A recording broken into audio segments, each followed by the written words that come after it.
Hi,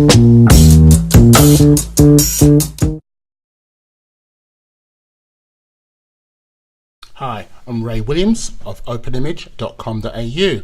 Today I thought I'd go through the raw converter. This is going to be in two parts, so this is raw converter part 1. I always recommend that most of my students go through and shoot in RAW purely because of the, I suppose, the flexibility that RAW gives you in a non-destructive manner. So first things first, let's open up a RAW file. Now, generally speaking, you can't open the RAW images unless you have a RAW file in the background. So in other words, you need to have a RAW file in order to open one. I've got one here. My extension is NEF. If you're shooting with a Canon, it'd probably be CR2, and there's other ones for Pentaxes and Sonys and so on, but you will know what the extension is. But that's the extension of the Nikon one, which is NEF. Then tell it to open. So this is the raw conversion box, or raw converter. In this box is where we're going to live it for this and the next tutorial. Purely and simply because it's separate to Photoshop. You do all your bits in here and then you transfer across to Photoshop. So this is a scene from the Blue Mountains in Sydney, taken a few weeks back, and I just thought I'd just do a few bits and pieces on it, but go through the raw converter with you. So here we go. So in typical Adobe style, what you should do is go left to right, top to bottom. So these are the things which I normally recommend first, these tools up here, and I'll just run through them.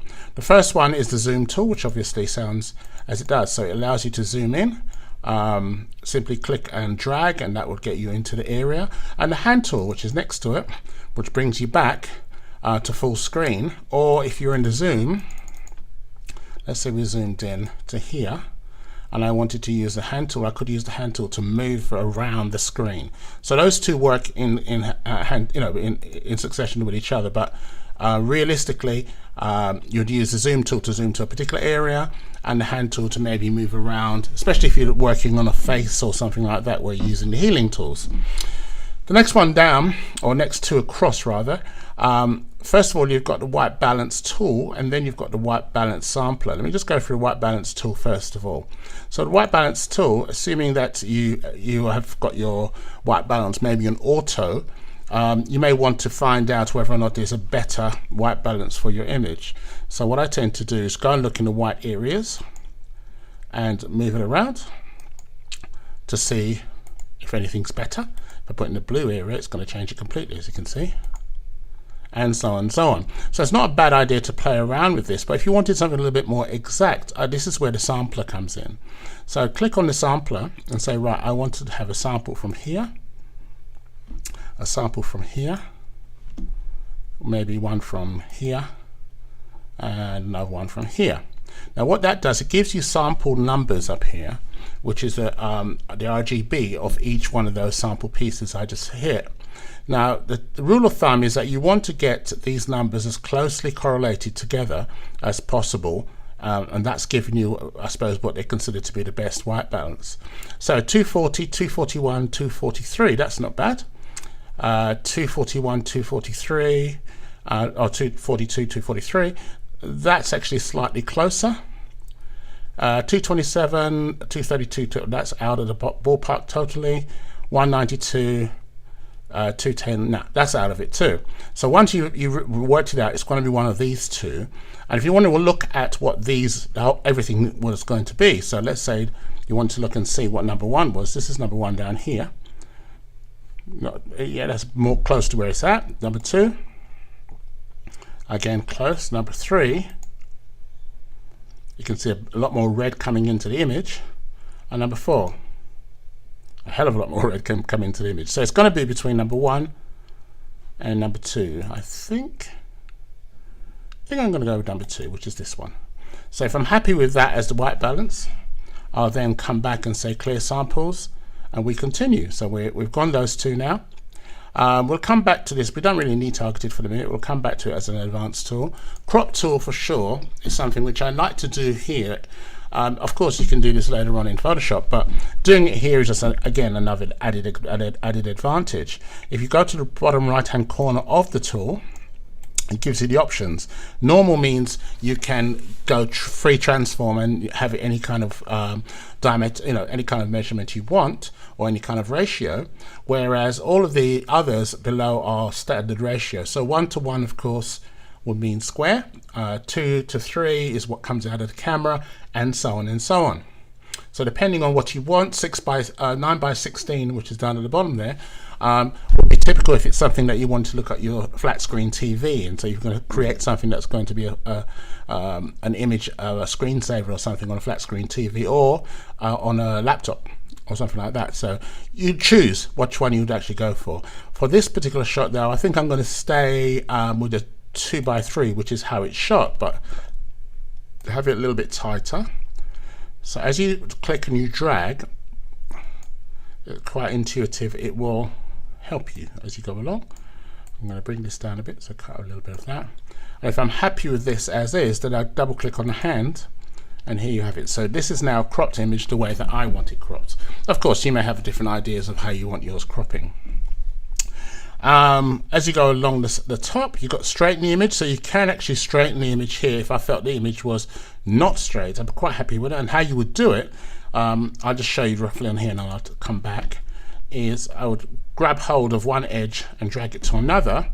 Normally this will be your horizon, for instance, and when you let it go, it automatically throws things around, which is very clever. Right, so I'm going to leave that there. It's not doing anything bad to my image. Just gives it a little bit of a different perspective. But the straightening tool, especially if you've got an image, something like a landscape where you've got water or something like that, and the water is not straight, this is how you go about doing it. The next one along is spot removal. Now this is probably not the best image to show you any kind of spot removal, because I can't think of any spots on the shot straight out, but let's have a look. If it's going to be something, it's going to be up in the clouds area. I'm going to use the hand tool and move across and see if I can see anything. And the answer is no, I can't see a thing. So I can't use the spot tool, spot remove. I may find something somewhere. Oh, yes, I have. So there's something here. Right. So if I go to the spot removal, which is this one, it gives me a diameter, and if I click once, what it does, it goes and finds an area which is close by and says, do you want a sample from this area? And I can say yes or no, right? And it will sample. Now, because I use a larger brush on this one, is what's causing the problem. So I'm going to come back out of this, Control Alt Z or Command Alt Z, and I'm going to use a smaller brush by bringing down my brackets and say, right, okay, so this is the area, in fact, even smaller. I don't want it to touch. Yeah, there we go. All right. And so what it's now done, it's gone down here and said, right, do you want to use this sample? And you click on and move it. And you can say, now take it from there. And that's it. That's all I need to do. Hit the hand tool, and that should, solve the problem. All right. So spot removal, again, one of those tools which is fabulous to use later on if you're doing things like portraiture and you've got a portrait in the raw converter and you want to take out some of your spots, not all of them, because of course Photoshop healing tools will probably do a better job. Oh, let's keep going. Red eye, obviously this is for portrait work, so this will simply desaturate the eye where you've got someone with got red eye in the image, or you've taken a shot where the flash has gone into the pupil and given you a red eye effect. Yes, that's how you go about it, and we'll leave that one alone, and we'll come into the graduation tool or graduate filter. Now this is quite sweet. We quite like the graduate filter. You've got to use a few combinations on this one, but basically when you hit the graduate filter, what it basically does is switches over the screen over here. So we're going to come over to here now to control this graduated filter. All right, so here we go. So if I hold shift down, which is the important thing, and I just simply drag down, it's not allowing me to hold shift. Hold on. And you keep coming down as straight as possible. As you can see, it's putting in some sort of sky. Right, and this is typically is mimicking what a neutral density filter or a graduated filter would do. So once you've got that, then the next bit to do is start playing around with some of the exposures here to see whether or not that's what you want. So I quite like that as exposure. And what it's done here is typically the filter itself, which is in Photoshop, in the same way that if you had a filter on your camera, is made this area here affected as well. So sometimes you can pull a shadow out of it. So that's just affecting now the shadows of this, not the actual back end. And that's helping. Let's see if that will do. No, that's taking away a little bit too much of the highlighting. So come back a little bit. And there we go. Now, of course, there's quite a few things in Photoshop that will help you to do this as well. But doing it here, again, is in a non-destructive manner, i.e., you know, you've not reached the PSD or Photoshop file yet at this stage. So this is a nice way to do things. When you're happy with how it finishes up, and again, you could add a few more contrast things or take a few contrast pieces out if you don't think it's too contrasty. And then once you've finished, just simply hit the hand tool, and that's it. Again, I've got myself a little bit of a sky. So it's looking quite nice. Initially, let's just see what we've got. So, okay, happy with that. So we're moving along, and there's a few here, advanced tools here, which I'm not going to go into in great detail yet. We'll come back to that maybe in part 2. This is obviously the 2 rotation tools going 90 degrees either direction, depending on what it is you're trying to straighten up. So I think that makes sense. I don't think you need to overly worry about that one unless you've got an image which is turned around the wrong way for some reason or another. Then you come across to the basic tab. So we're on the basic tab here, as it says in the corner. And what the basic tab does is basically then allows you to go from the top to the bottom, adjusting your image. So we're going to go through the basic tab and maybe a couple of the others. And then in part 2, we'll attack all the others. I'll just take you through the popular ones here. And then part 2, we'll probably look at some of the others as well. So let's go. Now, looking at the first thing it hits you with is exposure. Now, what I tend to do as a rule is that Photoshop comes back, or the raw converter comes back with an auto or a default. So at the moment, it's sitting on the default settings, right? If I hit auto, Photoshop itself says, well, I reckon it should look like this. And sometimes it's not a bad call. And by doing that, even with the graduation on, it's not too bad at all. It's looked to be bright for me. So what I may do is leave all the other sliders in place, but I will move the exposure to where I want it to be. I want it a little bit dark and a little bit, yeah, about there. Right? So this is my choice, but adding on to whatever the auto says. From a contrast in here, remember we had contrast in the gradient tool, but contrast in here acts pretty differently.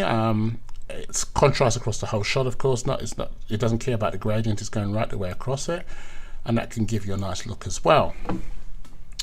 Coming down, highlights. Well, as it sounds, if you have got any highlights in the shot and maybe it's too bright in some shape or form, using your slider to go back and forth will give you the look you want. I'm actually going to come back here with my highlights because I quite like what it does to my sky here. So it's quite sweet. Then you've got the whites and blacks. Now, this is always interesting. I'm holding down the Option key or the Alt key on a PC, and what you should do is when you slide the whites to the right until you see something starts popping into the screen. So I'm holding down this, and you can see down the bottom of the screen down here, right? It's actually popping in. So at this point, it's telling me that's the white point of the shot. All right, and if I do the same to the black point, but this time I'm going in reverse. So if I come out, right, so go all the way to the end first. Wait for it to finish. Right, and it's saying the black point, which you normally add a little bit more to the black point, should be there. Let it go, and so that's corrected the blacks and the whites in the image. So nothing should really be glary, and that's looking quite pretty as it is. Last of the lot, then coming down, is this batch here, which is all about clarity, vibrance, and saturation. So clarity is obviously a sharpening tool. You can go crazy and have the whole thing really, really extra sharp, which does bring in its own bad look as such. I would normally have my clarity somewhere around here on this particular shot, I should think. Vibrance, obviously the vibrance of the colors, you can go crazy and go that way, which is quite bright, very vibrant. You don't need to have it that much. But again, everyone's got their own particular idea of what they want on this one. And how saturated your image is the last one. So the last one, this is not black and white. This is just removing the saturation of the image. We'll talk about black and white in a minute. But if you're going to play with saturation, you may want the image to be a little bit more saturated in the greens, for instance, or in the colors itself. So there we go. That's a nice saturated image. So all round, I'm quite happy with the image as is for the basic one, which is where we're at the moment. Next one along is curves. And again, playing with curves can give you a completely different look as well. Going up, and everybody loves the S-shape curve, which is a sort of a norm. I'll bring this back a little bit. Right. And of course you don't have to have play with all this. You could just simply leave it at the basic one, but again, it just gives you a little bit of a different kind of look and a different finish to your image, depending on if that's the sort of thing you're after. And you can keep going along here. Sharpening, here's all your sharpening tools and noise reduction. Now, day like today, I didn't have any noise reduction problems at all. But if I was doing a low light shot, I may well pick up some noise in here. And this is how you would deal with it from the as far as the raw converter is concerned. Black and white, and I spoke about that earlier on. So you could, for instance, take this down, saturation off, which basically means you're stripping the image of all color. And that's not the way necessarily to do it. Let me just bring this back to where I had it initially, just to show you what I mean. Let's take the curves back. All right, so come back in here. So yes, I could do this, but then what happens is I have no control over, making the darker areas darker or brighter or anything, because all I've done is just tell the computer to take the saturation or take the colors out of the image. So there's nothing to play with. So the way to do a proper black and white, which is I'll just put this back where it was, right, okay, is to come into this one, which is your HSL grayscale.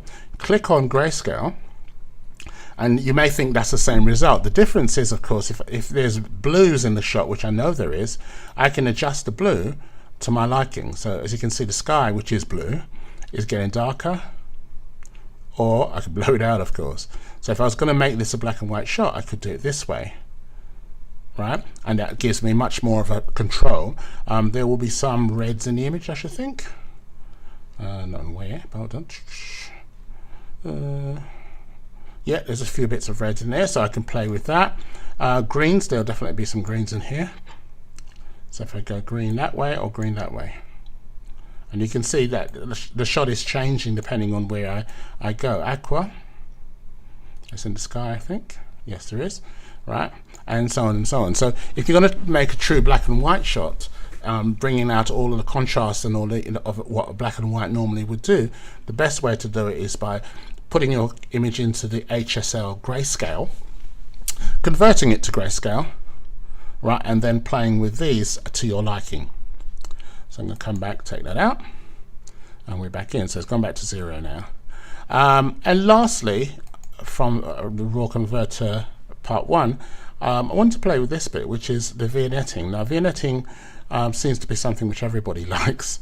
Depending on which one you wanted, if you wanted a black one, right, you'd go this way, so you go left, and how much of that you do really depends on your taste again.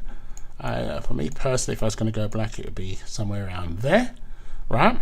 And if I'm going to go white, I would go the other way. So again, depending on the images, but look out for stuff like this if you're going white, yeah? So for black, like I said, I'd probably be a -9 or -8, somewhere around here. Okay. And then once I'm happy with this, I would then move on to more changes in the raw converter before switching it into Photoshop. But at this point, if I was happy at this stage, I didn't want to do any more changes, all I would then do is tell it to open image, and that will take me straight into the Photoshop piece, for which I can then continue with my editing. And here we go.